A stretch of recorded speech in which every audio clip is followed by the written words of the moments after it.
안녕하세요. 이근규입니다. 오늘 이제 서울에 일정이 있어서 올라가는 중입니다. 서울에 가는 시간이 제 내비게이션 상으로는 목적지까지 한 2시간 한 20분 정도 소요가 되네요. 이 긴 시간 동안 제가 운전을 하면서 이 시간을 허비한다고 하긴 좀 그렇지만 좀 시간이 아깝잖아요. 그래서 이 시간을 이용해서 무엇을 할까 이렇게 생각하다가 제가 평소에 만나고 싶었던 구독자 여러분들을 자연스럽게 좀 이렇게 만나는 시간을 가져야 되겠다 이런 생각이 들어서 이렇게 영상을 촬영하게 되었습니다. 제가 이제 고향에 내려온 지가 24년 차 됩니다. 주로 서울에서 중고등학교를 다니고 대학을 마치고 직장 생활을 하다가 그 당시 IMF가 시대가 오는 바람에 굉장히 국가적으로 어려움에 처했었죠. 그 시절에 고향을 지키고 고향을 위해서 작은 힘이나마 보태야 되겠다라는 그런 주변의 권유와 또 제 나름대로 결심을 가지고 이렇게 내려왔죠. 막상 내려가니까 서울에 제가 근거지가 있었던 관계로 해서 출퇴근을 해야 되는 상황이었어요. 그래서 제가 한 7년간에 걸쳐서 서울을 여의도로 출퇴근을 했습니다. 여의도 또 나중에는 이제 서초동 쪽으로 사무실이 옮겨지는 바람에 서초동으로도 출퇴근했죠. 그래서 여의도까지 새벽에 여기서 5시쯤 출발을 해서 올라가면은 길이 하나도 안 막히죠. 그래서 대략 1시간 40분에서 길어야 2시간 이내에 도착할 수 있었습니다. 서울을 차를 몰고 가보신 분들은 이해하시겠지만 서울 가는 길이 굉장히 좋아졌습니다. 우리 제천 IC 톨게이트에서 출발해서 여의도 관문인 63빌딩 그 앞에 들어갈 때까지 신호등이 하나도 없습니다. 여기서 고속도로만 연결해서 타고 올라가면은 신호등 하나도 없이 여의도까지 진입할 수 있습니다. 그래서 이제 여의도 63빌딩에서 국회의사당 앞까지 또는 그 국회 여의도에 있는 사무실까지 가는 그 거리만 신호등이 몇 개 있고 그 이후는 거의 논스톱으로 간다 이렇게 말씀드릴 수가 있어요. 그러니까 새벽에 올라가니까 차가 없지 않습니까?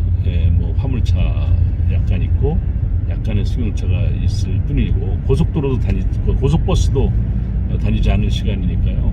새벽 5시면은 어떻게 보면 굉장히 좀 넓은 길을 잘 질주할 수가 있었죠.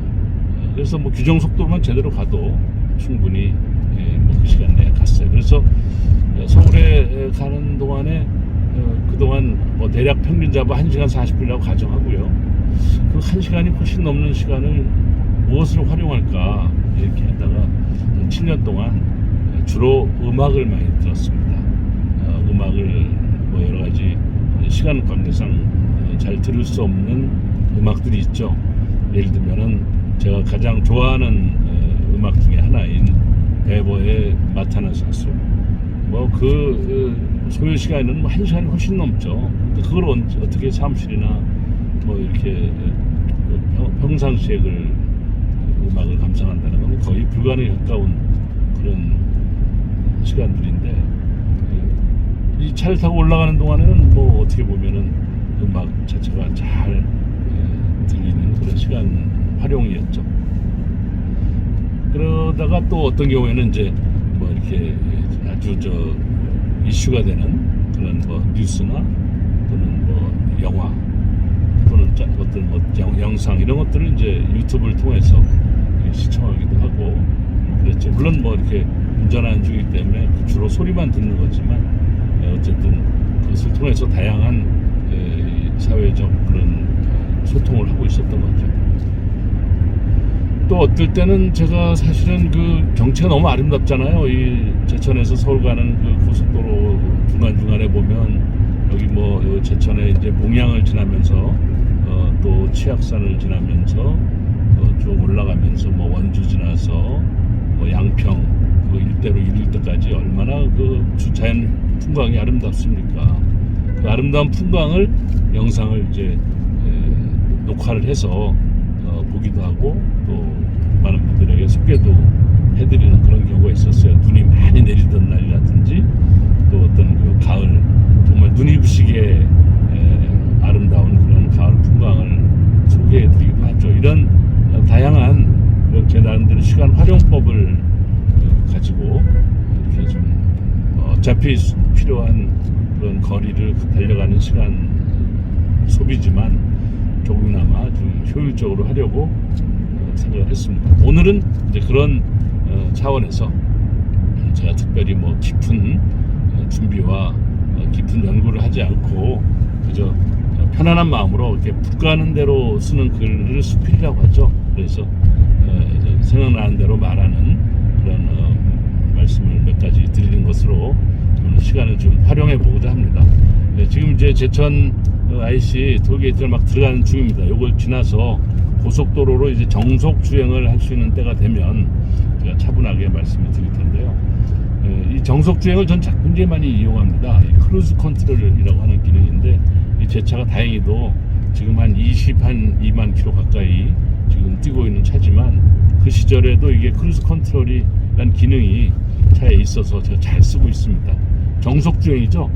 예를 들면 100km, 90km, 80km에 맞춰놓으면 그 속도를 계속 유지하고 가는 그런 기능이 있죠. 물론 엑셀레이터에 제가 발을 댈 필요가 없어요.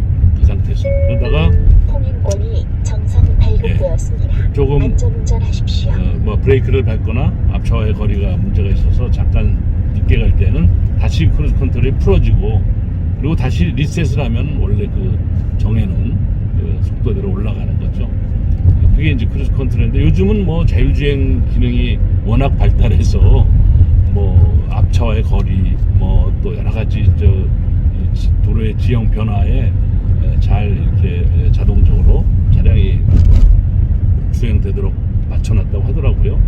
얼마 전에 자율주행 기능이 있는 차를 한번 제가 옆에서 신세진 일이 있었는데 타고 가는데 이분이 휴대폰을 보면서 카톡을 하는 거예요. 깜짝 놀랐습니다. 그래서 이랬다가 저 운전을 그러니까 아닙니다. 이거 자율주행으로 해놔서 제가 졸면서 가도 됩니다. 이렇게 얘기를 하더라고. 좀 사실은 저도 이제 조금 부닥다리인가 봐요. 깜짝 놀라서 조금 익숙치가 않아서 살짝 좀 걱정도 되더라고요. 그래서 유시해 보니까 정말 브레이크도 안 밟고 또 엑셀레이터도 안 밟고 그냥 핸들에 살짝 손만 얹어놓고 한 손으로 휴대폰 보다가 또 이렇게 놓고 이렇게 뭐 하고 이러더라고요. 그래서 이거 진짜 세상이 많이 바뀌었구나. 우리나라 차입니다.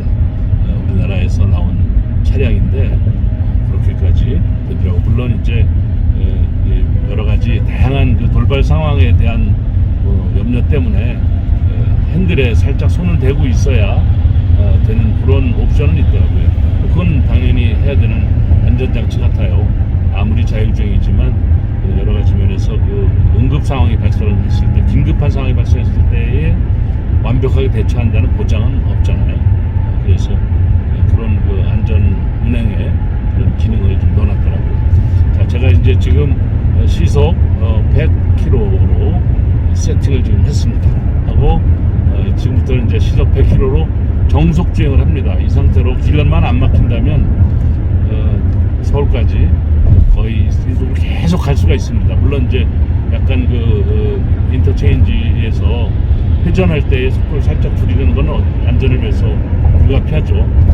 그래 나는 그 이외에는 그대로 그냥 가기 때문에 자연스럽게 앞만 주시하면서 이렇게 말씀을 나누도록 그렇게 하겠습니다. 이제 고속도로를 좀 보여드리도록 하겠습니다.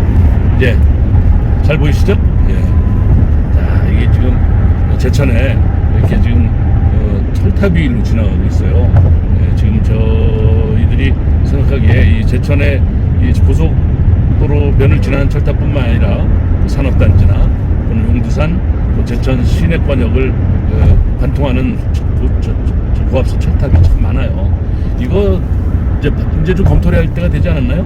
예전에 제천시가 한 20여 년 전 그때의 제천시와 지금의 제천시는 굉장히 많은 변화가 있었죠. 여러 가지 그 변화에 따라서 이 고속도로를 지나가는 고압선이나 또는 산업단지나 또 농경지 또는 일반 그 주거 지역에 준하는 그런 도시 외곽 지역을 지나는 고압선로를 정말 이제는 바로 잡아야 될 때가 됐다, 이런 생각을 해봅니다. 자, 이제 그게 이제 봉양 졸음쉼터를 지나고 있습니다. 이 봉양 졸음쉼터, 이거 참 잘 만들어 놓은 거예요. 휴게소에 들어가서 쉬려면 휴게소가 거리가 있으니까요. 휴게소는 뭐 영업을 목적으로 하니까 일정한 그 거리가 있게 마련이죠. 근데 그 휴게소와 상관없이 갓길에서 좀 휴식을 취하는 경우가 많았어요. 그런데 지금은 이제 졸음쉼터를 만들어 놔서 안전하게 여러 가지 쉬고 휴식을 취할 수 있게 만들어 놨죠. 저도 뭐 예전에 서울에 출퇴근할 때 졸음쉼터를 많이 이용했습니다. 그야말로 유목민의 하루다, 이런 생각이 들 정도로 차 안에서 보내는 시간이 많다 보니까 차 안에서 하는 일들을 다양하게 이렇게 연구를 해서 했었죠. 그래서 쉬는 거는 뭐 졸음쉼터에서, 물론 휴게소도 쉬긴 하지만 때로는 휴게소가 너무 차량이 많아서 뭐 이렇게 쉬기도 좀 죄송하기도 하고, 혹은 어떤 의미에서는 영업을 하는 곳이니까 그곳에 너무 장기 주차를 하고 있는 것은 장시간이지만 그것은 곤란하다, 이런 생각이 들어서 졸음쉼터를 이용했죠. 자, 제가 제천에 와서 이렇게 생활한 지가 이제 24년 차 됐는데요. 처음에 내려와서 지내니까 도로가 굉장히 많이 바뀌었어요. 제가 어린 시절에 또 방학 때 주로 이렇게 오르락 내리락 했잖아요. 그래서 참 오랜만에 살게 된 거 아니에요. 그냥 잠깐 지나갈 때는 몰랐는데 이렇게 내려와서 살다 보니까 이제 골목골목 또는 여러 가지 이제 모임이나 만남을 통해서 어떤 장소를 찾아가야 되는데 그게 친구나 선후배들은 뭐 편하게 몇 시까지 어디로 와라 이렇게 얘기하지만 지금은 뭐 내비게이션이 워낙 발달이 돼 있어서 상호명만 정확히 하면은 그냥 바로 찾아갈 수가 있는데요. 그 당시에는 내비게이션이라는 기능이 아주 외제차에, 그리고 우리나라의 아주 고급차의 특수 기능으로만 잠깐 있고, 또 그것도 그렇게 완벽하게 서비스가 이렇게 발달되어 있지 않았기 때문에 아주 정확하지도 않았죠. 그냥 도로만 이렇게 큰 도시 간에, 큰 건물 간에 찾아가는 정도였었지, 지금처럼 이렇게 아주 세세하게 되지는 않았습니다. 그러니까 그 당시에 찾아가려면 어떻게 해야 되겠어요. 내비게이션이 없던 시절에는 보험회사나 차량 세일즈 하는 분들, 이런 영업하는 분들이 큰 대형 지도를 하나씩, 지도책을 선물로 주고 그랬어요. 그래서 차에 옆에 꽂아놓고 다녔죠. 그래서 예를 들면 예를 들어 어디 원주에 어느 병원을 찾아간다는 그 지도를 펼쳐놓고 대충 가는 길을 색으로 표시하거나 눈대중으로 알아가지고 찾아가고 했었죠. 그래서 이렇게 도로 표지판이나 또는 여러 가지 지형 지물을 잘 숙지하는 것이 굉장히 중요한 기능이었어요. 그래서 군에서 군사훈련을 배워보면은 그 독도법이라는 게 있잖아요. 지도 보는 방법. 그런 것들을 훈련을 많이 하신 분들이거나 지도를 많이 익숙하게 다뤄본 분들이야 잘 찾겠지만 자주 안 사용하던 분들은 굉장히 지도 찾는 것도 어려움이 많았었죠. 근데 지금은 내비게이션으로 이렇게 상호명 혹은 주소, 어떤 경우는 전화번호만 정확히 넣어도 딱 그 자리까지 이렇게 안내해 주니까 얼마나 좋아요. 내비게이션 타니까 생각나는 얘기가 있는데 그건 다음에 다시 하긴 하고요. 그래서 이제 내려와서 이렇게 친구들이 예를 들면 오늘 저녁에 어디서 모임 있으니까 좀 와라 라고 해서 어느 가게 식당 이름을 딱 얘기해 주고 전화를 끊어요. 이제 참 명색이, 그 당시에 제가 그 집권 여당의 지구당 위원장이던 시절인데, 명색이 저도 좀 체면 있지, 그게 어딨냐, 어떻게 찾아가면 되냐, 이렇게 묻기가 참 미안하더라고요. 왜냐면 자기 선거구, 지역구에 있는 그런 음식점인데 그걸 일일이 안내해 주는 것만 해도 고마운데, 정보를 해주고 초대해 주는 것만 해도 감사한데 장소까지 막 묻기는 신뢰가 없고 미안하더라고요. 지금 생각해보니까 그냥 스스럼없이 물어봐도 됐을 텐데 제가 이제 그만큼 더 친숙하지가 않아서 그랬겠죠. 저의 탓입니다. 어찌됐든 그렇게 해서 별 수 없어요. 움직이는 내비게이션으로 소문났었던 현대금속 노조위원장 출신의 친구에게 전화를 합니다. 저는. 그래서 아니 어느 식당이 어디에 있는지 혹시 아냐? 그럼 어떻게 하라 라고 안내도 해주고, 그 친구가 얼마나 자상한지, 혹 제가 잘 못 알아듣는 눈치 같으면은 아예 찾아와요. 저한테 와서 태워다 주고 합니다. 예, 제가 지금 전화가 하나 와서 잠깐 전화 좀 받겠습니다. 네, 안녕하세요. 이근규입니다. 예, 지금 저 운행 중입니다. 절대 앞서는 한 24명 정도가 거리를 찾고있고요. 그래가지고 당신이 나가야 된다. 그것 때문에 동일한 게 있는데 그걸 이제 회장이 해봤어요. 그래가지고 이제 지금 생각이라고 틀어주고 나가서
말씀드리는 동안에 잠깐 전화를 제가 받고 다시 돌아왔는데요.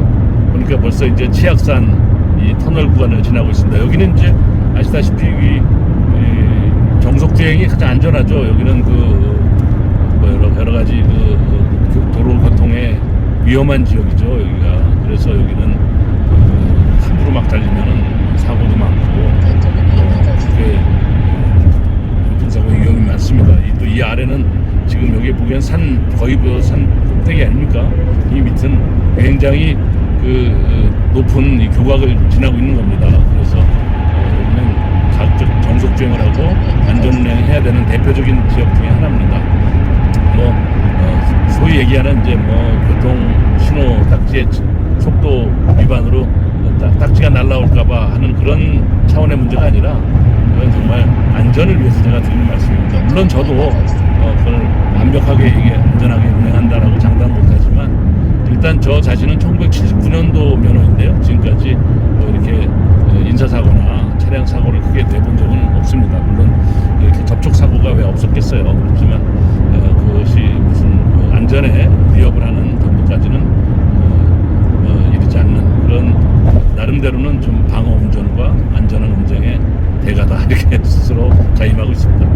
여기 이제 정속으로 100km로 딱 이내로만 달릴 수 있게 한 지점이죠. 여기서 구간 단속이라고 부르는 것이죠. 그래서 저 치악산 시작하는 치악 휴게소 시작하는 데부터 지금 바로 이 자리까지 구간 단속입니다. 이 기간을 지났습니다. 자, 그래서 현대금속 노조위원장 하던 친구가 저에게 그렇게 친절하게 이제 움직이는 내비게이션 역할을 많이 해줬어요. 그럴 정도로 제천시가 많이 바뀌어 있어요. 그래서 어린 시절에 보았던 그런 시내의 여러 가지 도로와 완전히 다른 사정이었더라고요. 그래서 수방도로도 많이 뚫려 있고 또 여러 가지 음식점이나 상가도 과거에 비해서 다양한 그런 양태로 발전돼 있어서 찾아다니기가 참 어려웠었죠.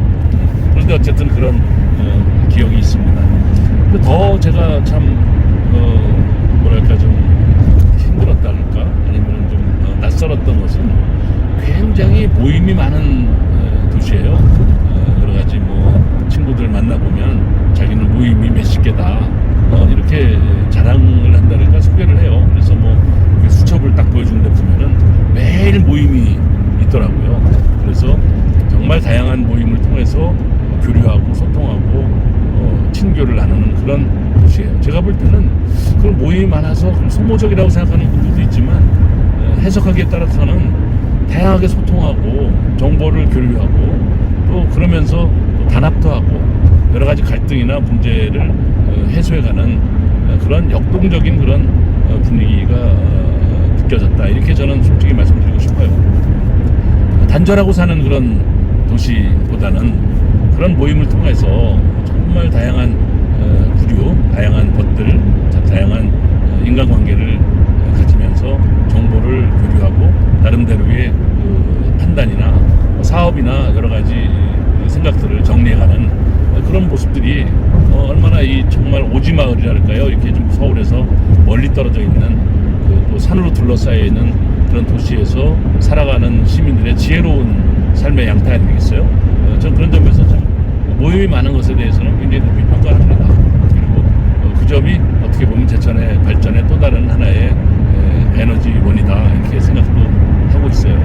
모임 많은 우리 제천 시민 여러분들의 경우에 열심히 그 모임에 충실하시고 또 그럴 만큼 건강하셔야 되죠. 건강해야 모임도 열심히 다닐 수가 있으니까요. 어쨌든 그러한 도시의 그런 모습을 보고 생활 양태를 보고 문화적인 그런 약간 좀 차이를 느꼈습니다. 서울에서 생활할 때는 그런 모임이 그렇게 많지는 않거든요. 뭐 물론 공식적인 그런 행사나 그런 거래선과의 그런 업무적 미팅은 많죠. 그러나 친목을 도모하기 위해서 하는 모임은 뭐 옛날에 보면은 아주 개모임 몇 가지나 아주 소수의 동창회 뭐 이런 정도였었을 텐데 그런데 어쨌든 제천에서는 그게 특징적이었다 이렇게 제가 생각이 들었어요. 그래서 저는 뭐 모임에 어디 가입하기도 그렇고 또 뭐 어느 특정한 뭐 이렇게 동창이 기반이 많지 않다 보니까 그것을 제가 자연스럽게 막 녹아드는 게 참 어려웠죠. 참 어려운 출발이었습니다. 그런데 다만 제 입장에서는 하나의 믿음이 있었어요. 사람은 진실이 통하면 어떤 어려움도 다 극복할 수 있다 이런 생각을 저는 갖고 살아왔거든요. 제가 수많은 사람들을 만나며 살아왔고 수많은 책을 읽으면서 직접 혹은 간접적으로 체험했던 인간 삶의 여러 가지 양태를 보면 결국은 인간 사회의 가장 중요한 인연의 끈 또는 뭐 인간관계의 생명력을 유지시켜주는 것은 진실이에요. 진실이 결국은 우리 사회를 건강하게 만들고 또 우리 사회를 발전시키는 하나의 원동력이 되는 거다라는 믿음을 가지고 살아왔기 때문에 제가 진심으로 정말 이 시민들을 사랑하고 또 시민들 속에서 내 나름대로 가지고 있는 나의 부족하지만 나의 역량과 나의 삶을 나누고 공유하면 그러면은 저를 인정해 줄 것이다, 믿어주고 받아줄 것이다, 뭐 이런 생각을 갖고 살아왔어요. 실제로 보면은 그것이 통했다고 표현하긴 뭐하지만 정말 많은 분들이 저의 진심을 받아주셨어요. 너무 감사한 일이죠. 제가 선거, 특히 그 농촌 선거를 비유를 하는 다른 정치인들의 이야기를 소개하자면 예를 제천, 단양 이런 데도 사실은 도농 복합 지역이잖아요. 농촌이 더 많죠.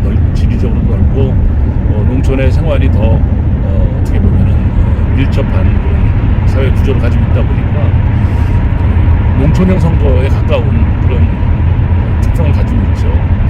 농촌의 선거는 돈이 많이 든다, 뭐 이런 얘기를 많이들 해요.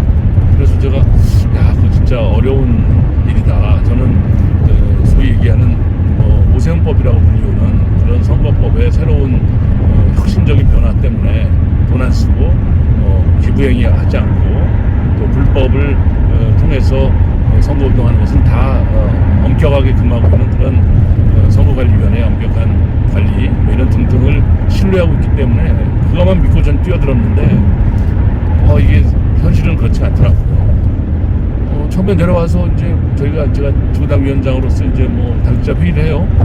그리고 선거 준비하는 차원에서 선거대책기구를 만들고 그 선거대책기구에서 회의를 해요. 회의 끝나고 나면 예를 들면 뭐 읍면동 혹은 뭐 지역 책임자들이 이제 각자 지역으로 가셔야 되는데 같이 않고 계속 차 한잔하고 뭐 이렇게 방에 모여 있으세요. 그래서 제가 왜 그러신가? 이래서 이제 저는 이제 좀 지역에 나가봐야 되겠습니다 하고 인사를 하니까 한 분이 막 쫓아나오면서 아니 그냥 가면 어떡하냐 라는 거예요. 그래서 왜 그러시냐 그랬더니 아니 보통 이렇게 다 모이라 그랬으면 돌아갈 때 기름값을 줘야 된다. 또 활동할 수 있게 좀 뒷받침을 해야지. 그냥 이렇게 보내면은 저분들이 가서 어떻게 선거운동을 하냐. 이렇게 딱 말씀하시더라고요. 제가 무릎을 쳤어요. 그래, 바로 이거구나. 이래서 이게 돈 선거가 된다는 거구나. 라는 생각이 들었어요. 저는 그래서 들어가서 제가 설명을 드렸죠. 정말 구상유치한 이야기를 제가 한 것 같아요. 지금 생각해봐도. 선배님들, 또 선배 동지 여러분, 저는 정말 돈으로 이렇게 선거를 치르는 일을 하기 어렵습니다. 저는 가진 돈도 없지만 후원회나 또 다양한 방법으로 선거 자금을 마련해서 법적 경비 내에서 선거를 치르도록 하겠습니다. 법적 경비 내에 선거를 치르면 그러면 그 선거 비용의 대부분은 정부에서 환급을 해주기 때문에 저로서는 큰 적자가 나지 않으면서 선거의 결과와 상관없이 선거 자금에 대한 부담이 그만큼 줍니다. 그리고 그렇게 하는 것이 매우 중요합니다. 왜냐하면 법적 선거운동 경비를 들이지 않고 추가된 가외돈을 들여서 선거를 치르다 보면 누구나 다 사람은 똑같지 않겠어요? 선거 끝나고 나서 예를 들면 당선되어서 활동을 할 때에 다음 선거를 위해서 혹은 그동안 투입한 돈을 아까워서라도 본전을 회복하기 위해서 검은 거래를 하게 돼요. 뒷돈을 받게 돼요. 속칭 뇌물을 수수하는 그런 경우가 많아지죠. 그래서 정치인들의 돈 쓰는 정치인들의 말로는 감옥행입니다. 불명예죄됩니다. 그래서 혹 나중에라도 저를 알게 된 인연이 그 이근규를 알게 돼서 괜히 손해만 봤어. 뭐 남는 것도 없이 정말 시간만 뺏기고 또 여러 가지로 이득도 없이 그냥 됐어. 이렇게 그런 비판 혹은 그런 비난을 받는 것까지는 있을 수 있잖아요. 사람이라는 게 모든 걸 다 완벽하게 해드릴 수는 없을 테니까요. 그렇지만 이러면 어떻게 돼요? 그 사람 만나서 부끄러워 죽겠어. 그 함께 했던 시간들이 내 인생에서 지웠으면 좋겠어. 창피해서 고개를 들 수가 없어.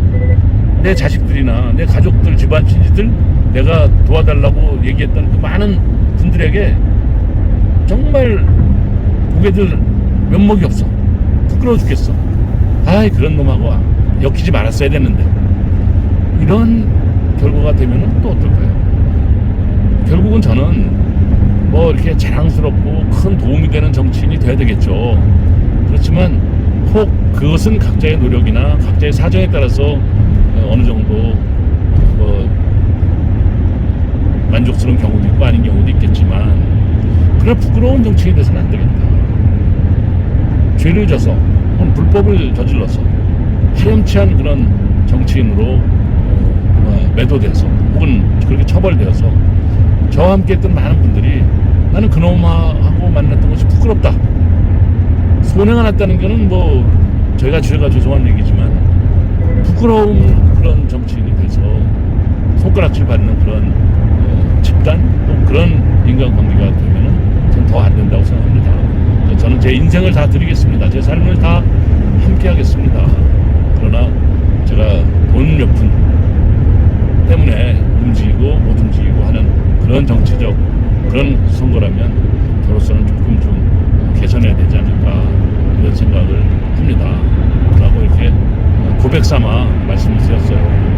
당당하고 정말 자랑스러운 것까지는 둘째 쳐놓고 부끄럽지 않은 그런 정치인으로 서겠다라는 제 다음들의 진심이었죠. 진실 어린 호소를 하니까 많은 분들이 그래, 우리가 그동안 사실은 우리가 직접이든 아니든 주변에 보아보니까 읍면동 책임자는 선거 때 몇천 몇억을 챙겼느니 말하느니 이런 얘기들이 하도 많았고, 또 실제로 선거일 며칠 앞두고 돈 봉투를 집집마다 돌리는 거를 눈으로 봤고 또 받아본 사람도 여기 많고, 이런저런 과거의 선거 행태에 젖어들어서 그랬던 거지, 이근규 후보 자네를 보고 꼭 그랬던 건 아니야. 자, 우리 그러지 말고 이근규 후보가 말이 많네, 우리 가서 어렵지만 우리도 발품 팔아서 맨손으로라도 우리가 주변에 아는 우리 주변 사람들에게 이근규 후보의 여러 가지 정책이나 공약 또 인간 댐댐이를 잘 소개하는 걸로 열심히 합시다. 뭐 이런 식으로 의견들을 하나둘 모으시더니 박수를 치고 그리고 해산을 했어요. 그날 제가 밤에 참 고심을 했습니다. 야, 이 도대체 이 정치라는 게 뭐길래 이렇게 주변 분들에게 사실 폐를 끼치는 거잖아요. 그 폐를 끼치는 거죠. 왜냐하면 그분들 입장에서는 적어도 뭐 자동차 기름값이라도 들 것이고 하다못해 커피값이라도 들 것이고 어디 가서 물품을 돌리지 않더라도 시간을 그만큼 쓰는 거니까 기회비용이 그만큼 드는 거 아니에요. 참 고심이 됐어요. 야, 진짜 이 정치를 계속 해야 되나 라고 해서 며칠 후에 이제 그분들이 어떻게 움직이나를 저도 또 이렇게 한번 피드백을 해봤죠. 이렇게 마을을 순방하면서 이렇게 쭉 돌아보니까요. 저 물론 뭐 100%는 아니지만 제천 단양에 계셨던 그 많은 그 지역 책임자분들이 정말 제가 생각해도 눈물 날 정도로 열심히 해주시더라고요. 딱 그러시는 거예요. 나는 내 아들처럼 생각이 들어서 정말 더 열심히 안 할 수가 없었다라는 얘기를 전해 듣기도 하고 내 조카 같기도 하고 내 사위 같기도 하고 정말 내 먼 집안 친척 동생 같은데 내가 뭐 다른 생각을 하냐. 이왕 없는 돈 안 받는 돈 그것 때문에 저 열심히 안 하면은 돈 안 주니까 열심히 안 한다는 그런 치졸한 소리 듣기 싫다. 그래서 당신들의 뭐 돈이라 그러면 좀 뭐하지만 당신들이 아낌없이 진짜 열심히 활동을 하시더라고. 더 열심히.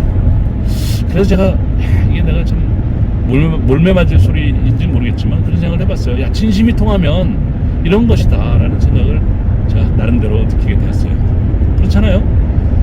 예를 들어서 100만 원을 활동하시라고 드렸다고 가정해봐요. 그러면 100만 원어치 150만 원어치 활동하는 관성이 생겨요. 대체적으로 관행이 그랬죠. 뭐 옛말에는 그랬어요. 활동비 나온 거에 30%만 제대로 써도 그거는 열심히 하는 거다 이런 얘기가 있을 정도였어요.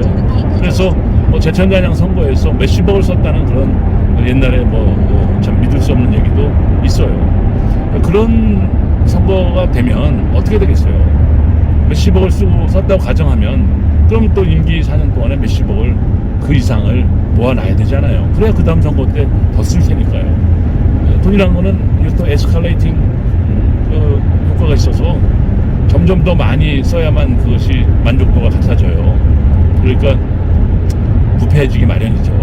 정치도 부패해지고 정치인도 부패해지고 주변도 부패해지고 사회가 부패해지고 그렇게 하다 보니까 결국은 금융기관 이용해서 부정 대출해주고 압력을 넣어서 혹은 여러 가지 소개를 통해서 대출해서 그 회사는 부도나고 혹은 그 회사는 망하면서 원금 회수 못하게 되고 결국은 IMF까지 가는 여러 가지 요인들이 그런 데서 나오지 않았나 이런 생각까지 제가 비약적으로 해봤어요.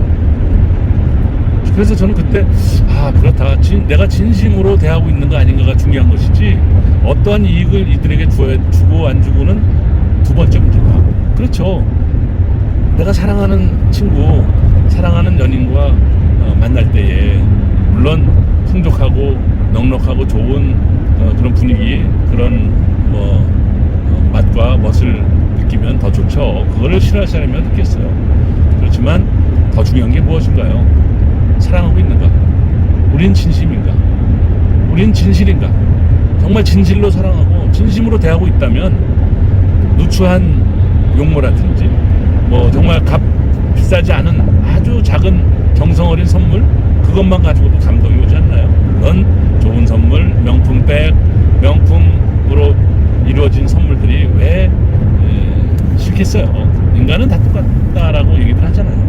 그렇지만 그것보다 더 사실은 중요한 것은 영혼이 있는 삶이 되려면 진심 어린 또 진실이 담긴 그런 인간관계여야만 되겠죠. 그래서 진심으로 사랑하고 진심으로 대하면 비록 여러 가지가 부족하더라도 감동이 오는 거죠. 그래서 제가 가진 정치의 기반도 인간관계의 기반도 결국 진실 진실과 진심으로 만나는 거다 이렇게 실천하려고 애를 써왔고, 또 저라고 해서 100% 완벽한 인간이 아니잖아요. 그렇지만 그런 자세를 놓지 않으려고 노력했죠. 혹시 이제 자녀들을 가진 분들은 이런 기억이 있을까요? 뭐 예를 들면 유치원 갔다가 어린이집 갔다가 혹은 초등학교 아주 저학년 시절에 아이가 아주 종이 색종이로다가 아주 뭐 이렇게 얼기설기 만든 카네이션을 가지고 그 카네이션 리본에 이렇게 써 있어요. 엄마 사탕해요. 뭐 글씨도 그걸 뭐라고 썼는지 모를 정도로 하여튼 근데 엄마 사랑해요겠죠. 어쨌든 개발 써가지고 이렇게 또 종이도 뭐 희한하게 접고 뭐 막 풀칠도 희한하게 해서 엉망진창 뭐 그런 로 만들어 놓은 것 같은 그런 카네이션을 가져와서 엄마에게 달아줘요. 혹은 아빠에게 달아줘요. 그날 가슴속에 뭉클했던 그 기억 없으세요? 그 아이가 어디선가 용돈을 모아가지고 좋은 카네이션 꽃을 사가지고 아주 예쁜 꽃바구니에 잘 갖다 놓으면 예쁘긴 더 이게 예쁘겠죠. 꽃 자체로만 보면야. 그렇지만 그 꽃을 전달하는 그 이유는 마음을 전하는 거 아니에요. 그 어린아이의 그 정성스러운 그 마음, 그 아장아장 걷는, 또 때로는 제대로 걷지도 못하던 애가 이제 지 손으로 만들어서 카네이션을 만들어 달았을 때 그 느끼는 그 부모로서의 그 감동이, 그게 진심이 통하는 거라고 저는 비유하고 싶은 거예요. 우리 인간 사회에서 그럴 수가 있을까? 그럴 수 있습니다. 조금 전에 제가 말씀드렸던 하나의 비유지만, 선거운동하는 분들이 법정 경비를 가지고 선거운동하겠다라고 이야기한 제 나름대로의 그 말이 저 돈 없으니까 못 줘요 이런 자세였다면 저는 몰매 맞았을 거예요. 너 이 자식아, 돈도 없는 놈이 뭔 정치한다고 자기들어 항상 그냥 막 두들겨 맞았을 거예요. 뭐 물론 뭐 말로라도 맞았겠죠. 그렇지만 제 삶의 진심을 다해서 고백하고 말씀드린 거였어요. 저 대학교 총학생회장 선거 나갔을 때, 고려대학교 총학생회장 선거는 그 당시 돈으로도 수백만 원 든다고 했는데 저는 그 돈이 없어서 정말 잔디밭에서 풀밭에서 자판기 커피 뽑아 먹어가며 간담회하고 만나고 강의실로 찾아다니고 하면서 밥 한 끼야 못 사 먹여 가면서 선거운동을 해서 됐습니다 라는 이야기도 했었죠. 물론 그렇게 하는 것이 잘했다는 건 아니에요. 그렇게 할 수밖에 없는 제 사정도 있지만, 그러나 돈이 없다고 해서, 여건이 안 된다고 해서 세상을 포기하거나 도전하지 못하는 것만큼 가슴 아픈 일은 없잖아요. 돈 없다고 해서, 백 없다고 해서, 훌륭한 가문에서 태어나지 못했다고 해서 세상 일에 대해서 도전하지 못한다면 그것은 좀 억울하잖아요. 한 번밖에 없는 인생을 살아가는 우리 모두인데요. 어느 누구나 그 도전과 그러한 자기 나름대로 치열한 삶의 투쟁은 할 수 있어야 된다고 봅니다. 다만 너는 진심으로 그들을 사랑하고 있는가? 너는 진심으로 그에게 부끄럽지 않은 진실을 다하고 있는가 하는 것에 대한 평가는 다르죠. 그 평가는 받아야죠. 그러나 돈 없이도 살 수 있고 될 수 있고, 돈 없이도 도전하고 이뤄낼 수 있다는 것을 보여주고 싶었던 것이 제 삶의 한 일단이었습니다. 어때요? 제가 문득 생각이 나는데요. 그 시절에 경로당을 제가 또 우리 아까 말씀드렸던 저를 도와주는 많은 분들이 겨울이 되면 경로당을 좀 순방을 해라 라고 해서 제가 그 당시 이제 뭐 40대 초반이니까 뭐 부지런하기는 제가 소문났잖아요. 이근규 하면 발품 파는 정치인으로 뭐 나름대로 유명하다고 자타가 공인하고 있다고 생각합니다. 제 마음을 가지고 가야 되니까요. 이 경로당을 갔어요. 저 한수면부터 시작해서 덕산, 수산, 청풍 쭉 돌아 나왔어요. 그리고 또 역시 이제 뒷얘기를 또 점검을 해봤어요.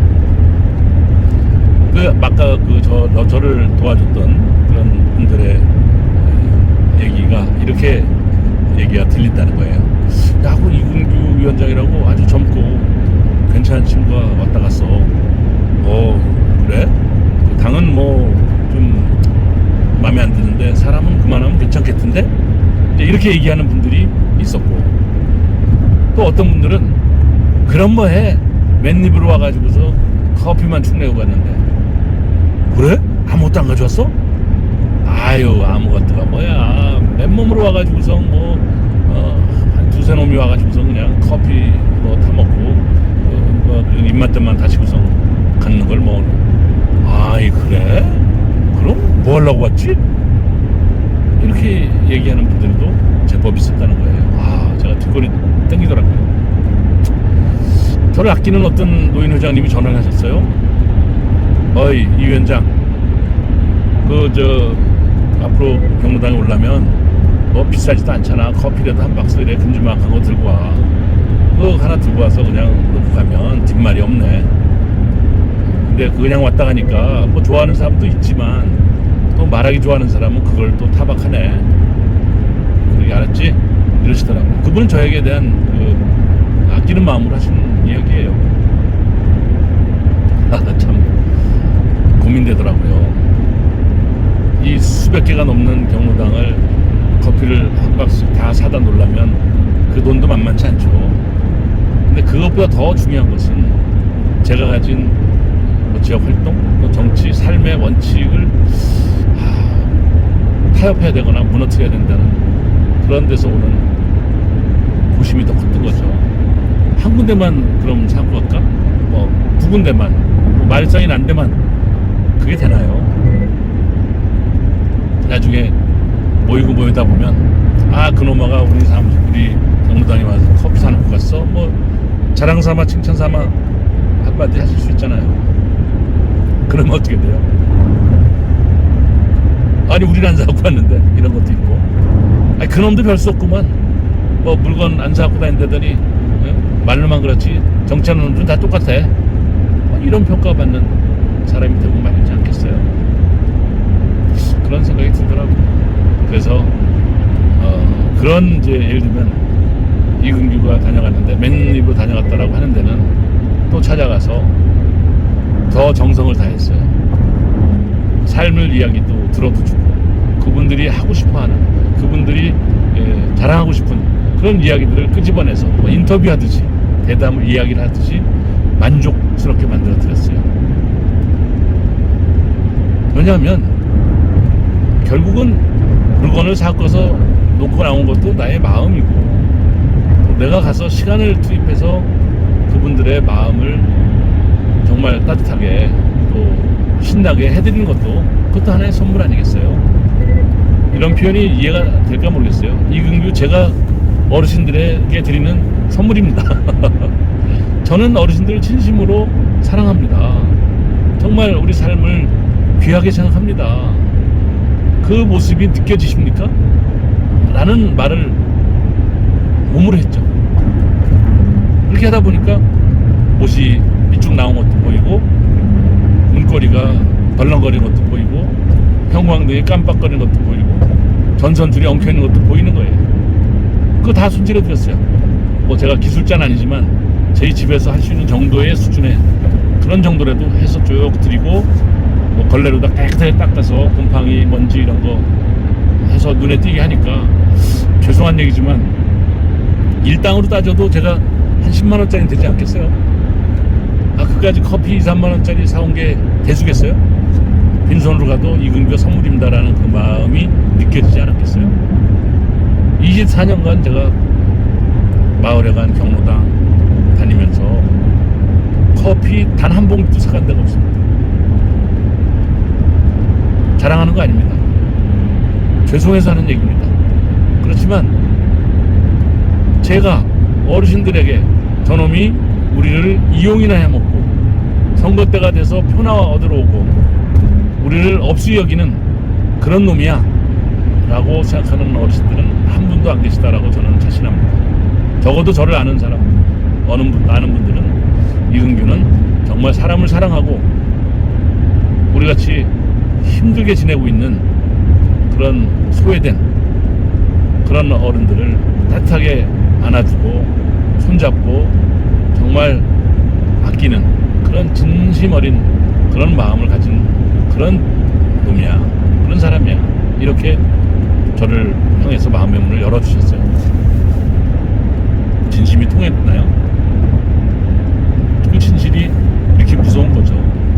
진실의 힘이 정말 무서운 겁니다. 2014년도에 제가 국회의원 선거에 2번이나 낙선했어요. 한 번은 새천년 민주당으로 나가서 낙선을 하고, 두 번째는 무소속 나가서 2등으로 낙선을 했죠. 그리고서 민주당의 힘을 보태기 위해서 이시정 도지사의 권유로 다시 입당을 해서 민주당을 돕고 있는 지경이었는데요. 그 당에서 저에게 갑자기 제천 시장을 넣으라고 명령 아닌 명령을 하는 거예요. 그때가 생각이 나요. 사실은 그 시절에 저희가 판단에는 케이모라고 하는 아주 유력한 후보가 있었어요. 시장 후보. 정말 여러 가지 면에서 경륜도 갖추셨고 또 지역사회도 누구보다 잘 아시고 또 인간관계에서도 많은 그런 덕을 쌓으신 분이라서 객관적인 무슨 여론조사로서는 조금 밀려있는 상태였지만 저는 민심을 제가 누구보다 잘 파악하는 그런 삶을 살고 있다 보니까 제가 판단하기로는 거의 100% 당선될 수 있을 만큼 유력한 분이셨어요. 또 거기다 더해서 저도 부족하지만 제가 열심히 선거를 도울 테니까 결국은 이근규 플러스 민주당 플러스 그분 이렇게 하면은 단일 대우가 돼서 당선된다 이렇게 판단하고 있었던 거죠. 그런데 그분이 10월 말인가 갑자기 저한테 찾아오셔가지고 시장 선거를 못 나가겠다고 말씀하시는 거예요. 눈가가 촉촉해지시면서 정말 다 왔는데 갑자기 병원에서 시장 선거 치르지 말라고 강권을 한다는 거죠. 여러 가지 몸에 이상 징후가 생겼다는 거예요. 너는 정치하는 사람이기 때문에 좌절하지 마시라. 일어서는 자가 승리하는 자다. 일어서는 자들 중에서 승리한 자가 있는 거죠. 좌절하고 엎드려 있으면 살아는 남을지 몰라도 생불여사다. 죽지 못해 사는 거다. 이게 제가 혹은 정치하는 사람들이 가진 철학일지도 몰라요. 그래서 그분들이 그런 얘기할 때 제가 무슨 말씀하시냐, 정말 모든 선거 다 맡아서 치러드릴 테니까 힘내세요, 이렇게 이야기를 했어요. 그런데 칭병하시는 거죠. 병 때문에 안 되겠다. 병에 조짐이 있어서 서울에 있는 큰 병원에서 그런 판정을 내렸으니 나는 선거 못 치르겠다. 특히 시장은 당선되고 나서도 워낙 경무라서 그 일을 감당할 수가 없다. 시민들에게 그건 죄를 짓는 일이다. 이렇게 말씀하시니까 너무 그것도 진솔하신 말씀을 하시니까 저보다 대선배신데요. 그 말씀이 더 이상은 뭐라고 제가 할 수가 없더라고요. 사람의 삶 속에서 가장 중요한 게 건강 아니겠어요? 각자의 삶에 가치가 있는데 그거를 모든 것이 성공만이 인생의 값이고 승리만이 값이라면 그거는 아니죠. 더불어 함께 살고 있는 모든 이의 생명이 존귀하고 건강이 다 귀한 거거든요. 그걸 지켜주는 게 근본적인 우리의 소임인데요. 더 이상 강권을 못 하겠어요. 그래서 그렇게 헤어졌는데요. 결국은 그게 이제 시작이 되어서 저에게 시장 선거 나오라는 권유가 이제 빗발치기 시작한 거죠. 여론조사를 해봤어요. 신문사에서 했어요. 어느 신문사에서. 했더니 현직 시장이 한 40%대, 제가 17%, 20% 미만 이렇게 나오는 거예요. 말도 안 되는 선거판이잖아요. 그러니까 나가서 이긴다는 보장도 없고 또 나가서 패배하면 시장 나갔다 떨어진 사람이 되잖아요. 그러면 그 다음에 기회가 없어요. 국회의원 못하죠. 시장 나갔다 떨어진 사람이 어떻게, 더 넓은 지역인데 제천 단양인데 국회의원은 꿈도 꾸지 못하고, 우선 그런 걸 떠나서 시장 나갔다 떨어진 사람이 국회의원 한다는 것 자체가 시민들이 공감을 못해요. 그래서 나가면은 이겨야 되는 거죠. 적어도 국회의원을 꿈꾸고 있는 사람이었으니까요, 저로서는. 그래서 여론조사는 그렇다고 치고, 여론조사가 뭐 모든 것을 판단하는 근거는 아니거든요. 그냥 추세가 저렇구나라는 거죠. 문제는 그걸 만약에 그런 여론이 있다면 그걸 뒤집을 수 있는 에너지가 나한테 있느냐 없느냐, 그걸 제가 파악해야 되는 거죠. 그래서 쭉 돌아다녔어요. 그때 제가 정리한 게 들불 이론입니다. 들불 이론. 산과 들을 태우고 싶어요. 활활 태우고 싶어요. 그러면 어떻게 해야 되나요? 그 산과 들이 잘 말라져 있고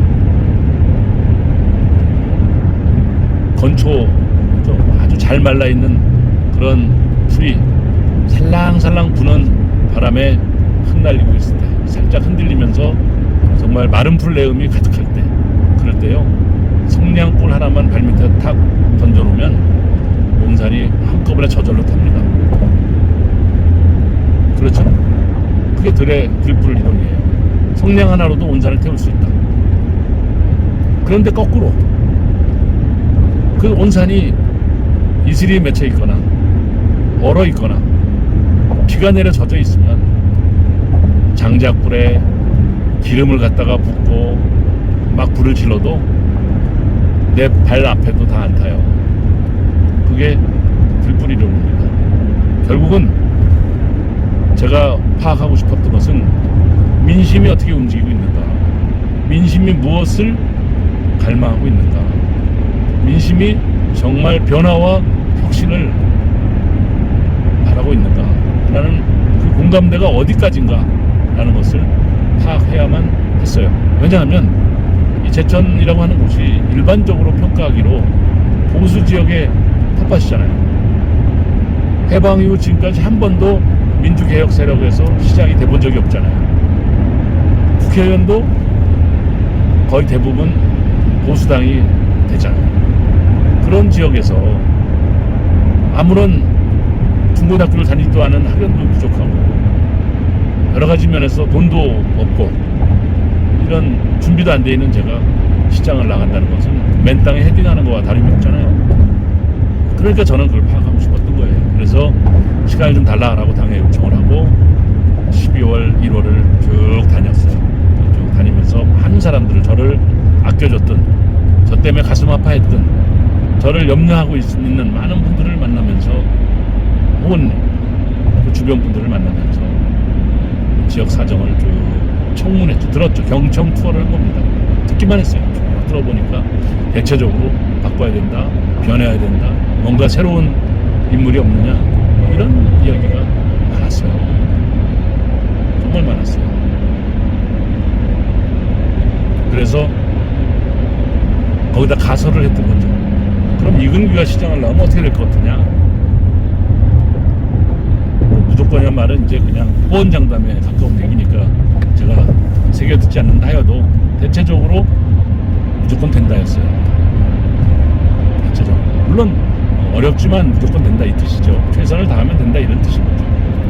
그래서 어쨌든 당의 뜻도 있고 또 민심도 그렇게 받아들여져서 제 나름대로는 어느 정도 상당히 많이 말라서 살랑거리는 바람이 불고 있는 그런 들판이구나, 그런 상태구나라는 것을 확인하고 제 나름대로 고심 끝에 선거가 6월 달이었는데 2월 달에 결심을 하고 출마 선언을 하게 된 거죠.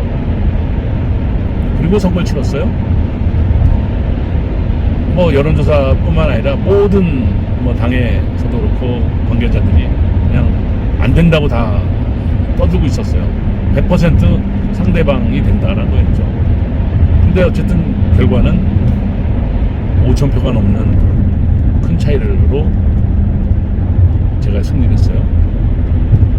그 당시에 충청북도가 충주, 청주, 제천 이 3대 시가 있었는데요. 청주는 우리 당이 현역 시장이었고, 충주는 명도지사로 유명한 그 행정의 달인 이시영 지사의 정치적 고향뿐만 아니라 거기에 또 후광이 먹히는 곳이었고요. 제천시는 보수 지역이었을 뿐만 아니라 한 번도 시장 선거에서 혹은 도지사 선거에서 이겨본 적이 없는 그런 지역이었던 거죠. 그러니까 당연히 여론조사도 별로 안 좋고, 그러니까 이분들은 그러니까 뭐 지사 선거도 치르고 동시선거니까 시장 후보를 안 낼 수 없어서 냈지만 뭐 당선되기는 어려울 거다라고 판단하고 있었는지 중앙당 도당에서 한 푼도 지원을 안 했어요. 한 푼도라는 말은 법정으로 지급하는 선거 공탁금 있잖아요. 공탁금만 지원하고 그 이외에 선거 운동에 필요한 뭐 홍보비 뭐 여러 가지 형태의 지원할 수 있는 돈을 단 1원도 지원 안 했어요. 아주 섭섭해서 그 소리 하는 게 아닙니다. 그럴 정도로 낙선이 확실한 지역으로 분류했던 거죠.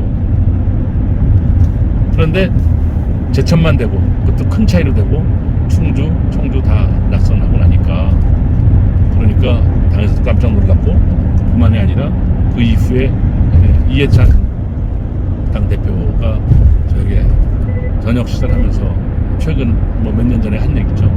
그때 정말 깜짝 놀랐다. 제천은 다 안 된다고 판단하고 있었고 아무도 거들떠보지 않았는데 거기만 되고 나머지가 다 떨어지니까 이건 뭐냐 하고 눈을 또 받고 사실상 그때 뭐 네이버 검색어 6위까지 올랐다라는 그런 일도 있었어요. 워낙 뜻밖의 결과가 나왔으니까. 근데 저는 알고 있었어요. 제가 된다는 것을. 그것은 표를 계산해서 안다는 것이 아니었어요. 아까 말씀드렸죠. 민심이 이근규를 원하고 있었다. 혹은 새로운 것을 원하고 있었다. 라는 것을 제가 파악했던 거거든요. 진심으로 시민을 사랑하고 섬기고 진심으로 어렵고 힘든 이들을 안타까워하고 장애인과 청소년, 노약자들에게 정말 따뜻한 용기를 주면서 함께 손잡고 가는 이런 정치인이 어딨냐라는 믿음을 주셨던 거죠. 그것은 이깁니다 라는 그런 확신을 가지고 저는 움직였던 거예요. 제가 참 스스로 생각해도 한심한 이야기인데 회계 책임자를 남을 못 맡겼어요. 잘못 맡겨놓으면은 소문이 나거든요. 왜? 돈이 없다는 걸 알잖아요. 회계 책임자가 제일 잘 알잖아요. 회계장부를 통해서만 돈을 집행하니까요. 제가 잘 아는 분의 조카가 이제 회계 책임자를 했는데, 물론 아예 정치판을 모르는 사람이기 때문에 무슨 얘기를 남들하고 해야 될지도 모를 정도의 그런 사람이었어요. 그러니까 그걸 맡겼는데 사실은 뭐 회계 책임자가 이렇게 당장 지출할 것도 없으니까요. 그 이름만 회계 책임자인 격인 셈인데 그가 저에게 얘기를 해요. 복사지를 한 박스 시켰는데 그 돈을 일주일째 못 주고 있어서 자꾸 연락이 옵니다. 아이고, 밥값도 외상으로 하고 있었고 뭐 다 그렇고 있어서 땅은 괜찮은데 이 복사지 값을 줘야 되겠다고. 그래서 아이고 꼭 지급하라고 그랬더니 그걸 먼저 지급을 한 거예요. 그럴 정도였어요. 공탁금을 내야 되는데 예비 후보 되면은 공탁금을 갑자기 내야 되는데 그 공탁금을 카드로 다 제가 이렇게 뽑아가지고, 카드로 뽑았는데 이게 무슨 뜻인지 아시나요? 카드론이라는 게 있어요. 그걸 같은 걸 냈을 정도예요. 그래서 막 어떤 김모란 어떤 어르신은 사무실에 오면 한참 앉아서 이렇게 돈 없고 이렇게 돈 안 쓰고 이렇게 해가지고 무슨 선거가 되냐라고선 계속 타박만 하다 가신 분이 한 분 계셨어요. 정말 그분한테 뭐 면목이 없었죠. 그분은 어떤 마음이든 간에 저를 도와주는 분이었으니까 제가 드릴 말씀은 없어요. 그러나 어쨌든 너무 사기가 꺾이는 운동원들도 있고 막 그래서 안 되겠다, 이대로는. 운동원들도 경비를 물론 나중에 다 환급되는 거지만 자금이 좀 있어야 되겠다 싶어가지고 이근규 펀드를 만들었어요. 펀드. 저에게 돈을 꿔주십시오, 시민 여러분. 그래서 그거를 8.15 이전에 3%인가 이렇게 금리로 상환하겠습니다라고 약정을 하고 돈을 꾸기 시작했어요. 제가 그 펀드를 딱 발표하자마자 어느 유명한 분인데요, 그분이 그 자리에서 1,000만 원을 바로 송금하셨어요. 내가 이근규한테라면 이거 투자한다. 물론 3% 이자도 준다니까 고맙지만 그거보다 이거 잘 쓰고 나중에 선거 끝나고서 물론 15% 이상만 넘으면은 선거 비용을 대부분 다 100% 환급받기 때문에 뭐 소위 떼일 염려는 없는 거죠. 그리고 그거를 안 갚으면 정치자금법 위반이 돼서 더 큰 처벌을 받아요. 그래서 반드시 갚아야 되는 거예요. 정치인의 펀드라는 거는 꼭 갚아야 되는 겁니다. 그렇게 해서 그 펀드를 개설해가지고 모았어요. 이근규를 돕고 싶은데 뭐 어떻게 도움 좋겠냐라고 묻는 분 있으면 10,000원만 펀드에 넣어주세요. 10,000원. 이게 참 눈물 나는 이야기죠. 예. 그런데 의외로 10,000원이 찍히는 게 엄청 많아지는 거예요. 아, 내가 지금 10,000원만 가지고 10,000원만 넣어주면 도움이 된다는 거야? 안 갚아도 돼. 그냥 써. 말은 그렇게 하지만 안 갚으면 제가 정치자금법 위반이라고 말씀드렸잖아요. 다 해서 억대가 넘는 돈이 모아지고 그 돈 가지고 선거를 급한 거, 그러니까 외상으로 할 수 없는 그런 현금으로 해야 될 일들은 그걸로 다 치르고 뭐 일정한 또 후원금도 이제 그 후원금은 그 당시에는 지금은 예비 후보 때부터 후원을 줄 수 있지만 그 당시에는 본 후보 등록하는 날 후원을 개설할 수가 있었어요. 그래서 어쨌든 후원금도 받고 이래저래 해서 법정 경비에 많이 미달되는 경비로 선거를 끝냈습니다. 선거 개표하는 날 뭐 아시다시피 상대 후보 진영에 언론사 뭐 다 모여 있었고 저희 방에는 그냥 우리 같이 고생한 사람들끼리 앉아서 이렇게 뒷풀이나 하면서 이렇게 좀 뉴스나 본다 그러고 모여 앉아 있었던 거죠. 그런데 11시 넘어서 선거 캠프로 좀 나오라는 연락 받고 제가 갔을 때 저는 계단을 들어갈 수가 없을 정도로 인산이었어요. 뒤집을 수 없을 정도의 표차가 난 거죠. 당선 확실이라는 리본이 뉴스에 달리고 이렇게 해서 결과가 나왔어요. 제가 이 얘기를 길게 하는 이유는 돈 없이도 선거를 치를 수 있다. 근데 그 돈이 없다고 해서 무조건 되는 건 아니고 돈이 없으면 그 돈을 대체할 만한 다른 것이 있어야 된다는 거예요. 그게 비전이기도 하고 그게 민심이기도 하고 그게 자기의 진실과 진심이기도 한 거예요. 자기 열정이기도 한 거예요. 나의 삶을 다 던지고 여러분들과 함께 하겠다는 것을 믿어주고 인정해주면 돈은 아주 부수적인 거예요. 그러나 그런 믿음과 신뢰가 없고 저 사람은 자기의 이익과 자기의 명예와 자기의 욕심을 위해서 정치하는 거야 라고 평가받고 있으면 정말 많은 돈이 들어갑니다. 그 마음을 잡기 위해서 그 뭐 불법이 아니더라도 정말 그 지극정성을 다 해야만 되잖아요. 근데 어쨌든 제가 당선이 됐어요. 그리고 시장이 됐어요. 취임하고 나서 마을 이제 현안 문제 때문에 지역 순방을 하다가 어느 경로당에 갔어요. 거기서 차 한잔 차담배 간담회 하고 차 타고 나가려고 막 나오는데 어떤 분이 신발을 신고 지팡이를 짚고 막 걸어 나오시는 거예요. 저를 손짓하면서. 그게 제가 차에 탔다가 내렸어요. 그래 그 할머니였었어요. 갔어요. 제가 뭐 연배는 안 물어봤지만 제 생각에는 한 80대 후반쯤 되시지 않았나 이런 어르신이었어요. 아유 어머니 왜 그러세요? 아 이 사람은 내가 할 얘기가 있어. 예, 내가 자네 찍었어. 네? 이 투표소에 갔더니 얼마나 용지가 많은지 다 붙여놔서 딱은 모르겠고 다 그냥 1번 다 찍고 맨 위에 있는 거니까 다 찍고 자네만 찾아가지고 내가 이근규 찾아 찍냐고 얼마나 해먹는지 알아? 저는 2번이었거든요. 그러니까 그 당시엔 2번이었어요. 지금은 저희 민주당이 1번이지만 그 당시엔 저희가 2번이었어요. 기호가. 그러면서 너무 기뻐하시는 거예요. 내가 너를 꼭 찍었는데 그 얘기를 너한테 할 수 있어서 너무 기쁘다는 거죠. 정말 가슴속에 뭉클했어요. 이거다 말이죠. 이게 표가 아니고 이 한 분의 삶이고 이 한 분의 마음인 거예요. 그분이 80 넘은 90이 다 된 노인네가 무슨 이익을 얻기 위해서 저에게 자기가 나를 찍었다고 자랑을 하겠어요?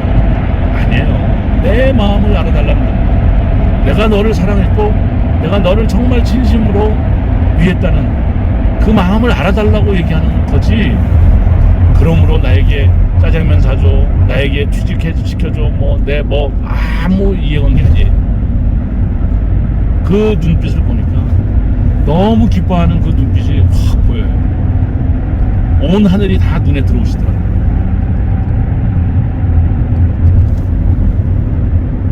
그래서 어머니 감사합니다. 잊지 않을게요. 어머니 꼭 건강하세요. 백수하세요. 제가 백수잔치 할 때 꼭 와서 업어드릴게요. 저한테 연락 꼭 해주세요. 저의 덕담이죠. 그리고 실제로 백수잔치 하시면 제가 업어드립니다. 드린 분도 있고요.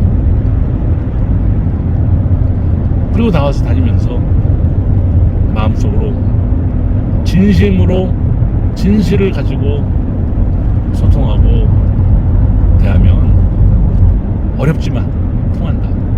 어렵지만 승리한다. 라는 더 확신을 갖게 된 거예요.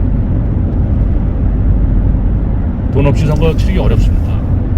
그렇지만 지금 현재의 우리나라의 선거 제도에서는 돈 없이 선거 치를 수 있습니다. 다만 돈이 없어서 불편한 게 굉장히 많습니다. 무시당하는 것도 많고 모욕을 당하는 것도 많고 정말 같은 진영 내에서도 업수이 당하는 게 왜 없겠어요. 그러나 그거를 딛고 일어서야만 제대로 된 정치할 수 있어요. 소신껏 할 수 있어요. 정치하다가 지금 어느 당의 상황을 보면 당 대표로 나가려다가 주저앉히는 사람들 있죠. 뭘로 주저앉힐까요? 글쎄요, 저 뭐라고 단정 지을 수는 없죠. 그러나 무언가 우리가 공개적으로 알려져서는 안 될 다른 이야기들이 있지 않을까요? 저는 당당한 정치인이 가지고 있는 힘이 무언지를 누구보다 잘 알고 있습니다.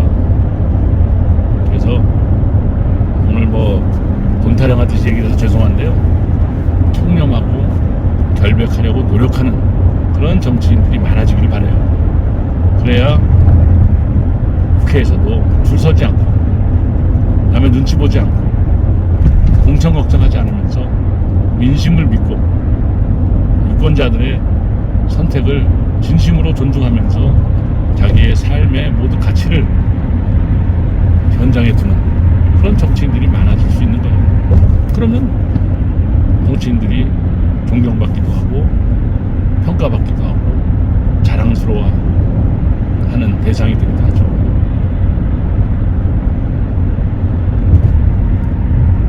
벌써 이제 서울 거의 다 왔죠. 지금 이제 서울이 워낙 커져가지고요. 여기 이제 동서울 톨게이트 쪽인데요. 동서울 톨게이트까지 오는데 벌써 제가 말씀드리다 보니까 어떻게 왔는지 모르겠어요. 혹시 느껴지셨는지 모르겠지만 정말 제가 두서없지만 진심을 다해서 저의 짧은 제 삶의 이야기를 고백하듯이 말씀드리는 겁니다. 때로는 부끄러운 점이 왜 없겠어요. 부족하고 모자란 사람이죠. 그렇지만 이거 하나는 느껴지세요. 정말 진심으로 살아가려고 정말 애쓰는 사람이구나 라는 것이 느껴지시나요? 정말 진실을 다해서 진심으로 현장을 지키면서 우리들과 손잡고 살아가려는 그런 삶을 선택한 그런 사람이구나 라는 것이 느껴지시나요? 저는 그 마음이 저에게는 가장 소중한 저에 대한 지지요, 저에 대한 믿음이라고 생각하고 용기를 내고 있는 겁니다. 자녀들을 기를 때도 마찬가지예요. 자녀들 기를 때도 용돈도 많이 주고 좋은 옷 입히고 맛난 건 먹여주고 아주 풍족한 환경에서 잘 키우고 싶은 것은 부모 마음은 다 똑같습니다. 누가 안 그러고 싶겠어요. 그렇지만 한편으로 생각해보면 우리가 아이들을 풍족하게 해두는 것이 우리들의 바람일까? 아니면 그 아이가 건강하고 성실하고 착하고 그리고 용기 있는 그리고 자립심이 있고 자기 나름대로 삶을 잘 지켜낼 수 있는 그러한 아이로 청소년으로 어른으로 키워내는 것이 우리들의 바람입니까? 어느 쪽인가요? 후자죠. 잘 되기를 바라는 거잖아요. 지금 현재가 아니라 미래가. 그리고 우리가 떠나가도 남아있을 그들의 삶이 잘 되기를 바라는 거잖아요. 그러면 지금 현재의 나의 만족을 위해서 혹은 현재의 그의 만족을 위해서 그 아이들에게 잘 해주는 것만이 능사는 아닙니다. 그 아이에게 지금 정말 필요한 것이 무엇인가요? 그걸 알아야 돼요. 그 아이들에게 필요한 것은 풍족한 환경이 물론 그건 없는 것보다 낫습니다. 제가 뭐 풍족하다는 것이 나쁘다고 얘기하는 것은 아니에요. 뭐가 전제가 되어야 되냐면 부모가 그 자식에 대한 철저한 신뢰와 믿음이 바탕이 되어 있어요. 나는 너를 이 지구상에서 누구보다도 너를 믿는다. 너를 인정한다. 너의 선택과 너의 생각과 너의 삶을 가장 내가 소중하게 믿고 있다 라는 것을 느낄 수 있게 해줘야 돼. 우리 아버지 날 못 믿어. 맨날 감시하는 것 같아. 우리 엄마는 맨날 조사해. 가방 뒤져보고 옷 뒤져보고 이것저것 캐묻고 아유 맨날 그냥 수사기관에 끌려가는 것 같아. 이런 기분으로 살아가는 아이에게 매일 맛있는 음식을 주고 용돈을 주고 많이 하는 것은 제가 비유를 아주 리얼하게 한마디 하자면 아주 큰 재벌집에서 잘 얻어먹고 있는 개와 다를 게 없어요. 그 상황이라는 게. 그 허전함을 아셔야 돼요. 아이들이 성장하면서 나의 부모가 나를 절대적으로 신뢰하고 믿고 있다라는 그 느낌이 가지고 있는 자부심과 당당함을 알아야 돼요. 우리 엄마 아버지는 아무것도 나한테 줄 건 없지만 세상에서 가장 소중한 것을 주었다. 그것은 나에 대한 믿음이다. 이렇게 이야기하는 위대한 성공한 사람들의 후일담을 기억하시나요? 그겁니다. 또 믿음을 주고 신뢰를 주고 사랑을 주되 그 이후는 다 부가적인 거다 이거죠. 목마른 사람에게 물을 줘야 고맙고 살만 나는 거죠. 그런데 내 생각에는 이 맛있는 주스, 몸에 좋은 요거트, 혹은 어른이면은 비싼 술 아무리 좋은 거 갖다 주면 뭐해요? 목말라 죽겠다는데 물을 줘야죠. 한 푼도 안 되는 옹달샘 물일지언정 물 한 바가지가 더 소중한 겁니다. 그에게는 목마른 자에게는 배고픈 자에게는 빵을 줘야죠. 밥을 줘야죠. 그러면 어린아이들에게는 무엇이 고플까요? 무슨 갈증이 있을까요? 자기 유일한 부모가 자기를 믿어주고 인정하고 존중해주는 것, 그것이 그 아이들에게 가장 고픈 일이에요. 마음이 고프다랄까? 가슴에서 느끼는 갈증인 거예요. 그거를 줘야죠. 그러면 스스로 자율적으로 자정 능력이 있어서 그 믿음을 저버리기 싫어서, 저버리는 것이 죄스러워서 소위 얘기하는 일탈 행동을 하지 못합니다. 삐뚤어나가지 않습니다. 그 믿음에 저버리지 않습니다. 혹 공부나 성적이나 이런 드러나 있는 외형적인 것은 부족할지 몰라도 그것은 최선을 다하면 되는 거잖아요. 성적이 좋아야만 잘하는 건 아니거든요. 최선을 다했냐 안 했냐가 중요한 거지. 최선을 다한단 말이에요. 그럼 그게 that's okay 거든요. 그게 좋아. 그걸로 됐어. 너는 최선을 다했냐? 최선을 다했는데 성적이 이렇게밖에 안 나왔다. 오케이. 그럼 뭔 상관 있어? 최선을 다하지 않았는데 성적이 이렇게밖에 안 나왔어. 그럼 게으른 거니까. 네가 가진 너의 역량을 다하지 않은 거니까 그럼 혼나야죠. 그래서 바로 잡아야 되겠죠. 그렇게 저는 생각합니다. 그 마음 정치하는 입장에서 비유하자면 똑같은 겁니다. 유권자들이 바라는 것, 시민이 바라는 것은 무엇일까? 때로는 물이고 때로는 빵이고 때로는 또 다른 것이겠죠. 그러나 포괄적으로 하나로 다 뭉뚱그려서 말할 수 있는 것은 무엇이냐? 결국은 그것은 믿음이다, 진실이다, 신뢰다, 이거죠. 정치인에게 묻습니다. 너 유권자를 믿느냐? 시민을 믿느냐? 에이, 못 믿어. 이러면 정치하면 안 돼요. 믿지도 못하는데 사랑을 할 수가 있겠어요? 믿음은 사랑의 화목제입니다. 사랑이 가장 위대한 거라고 하잖아요. 믿음과 소망과 사랑 중에 그 중에 제일은 사랑이라 그러잖아요. 그 사랑을 가능하게 하는 것, 유지시키는 것, 계속 꽃피우는 것, 그것은 믿음이라는 에너지원이 있어야 돼요. 믿음이 없는 사랑은 존재하잖아요. 믿음이 깨지면 사랑이 깨지잖아요. 헤어지는 남녀, 갈등을 겪는 친구, 서로 싸우는 그런 정치인들과의 관계에서 보면 믿음이 없는 거예요. 믿음이 없으면 만약이 다 부여입니다. 만 가지 보약이 다 필요가 없어요. 그래서 믿음을 주는 유권자들과의 관계가 되어야 하고, 거꾸로 유권자나 시민들의 입장에서 믿을 수 있는 정치인이어야 되는 거죠.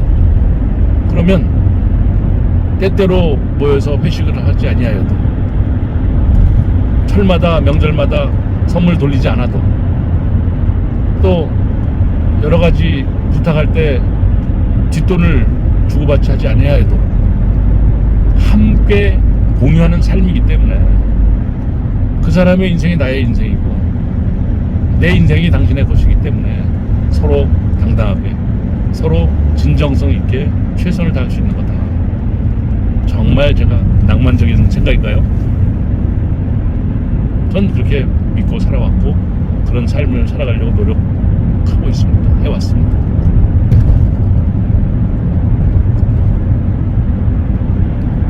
오늘 서울에 이제 올라오면서 뭐 대략 1시간 반이 넘도록 그렇게 생각나는 대로 막 고백을 한 겁니다.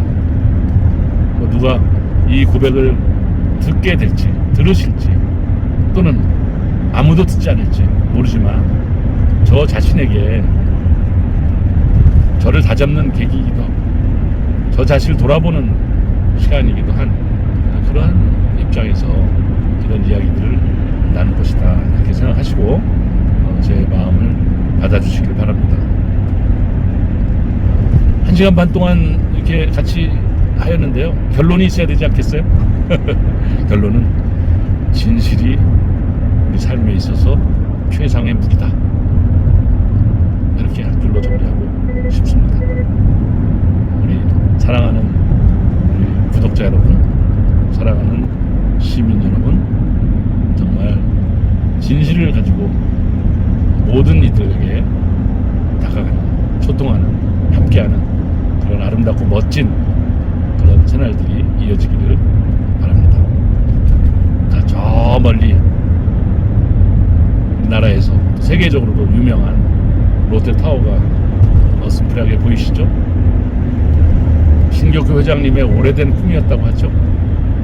그리고 서울공항의 비행 노선을 각도를 틀면서까지 노력을 해서 결국은 저 건축허가를 받아내셨죠. 그리고 완공하셨어요. 많은 분들이 저게 정말 신격호 회장님의 꿈이었다는 것에 대해서 기억하고 있든 기억하지 못하든 건재하고 있죠.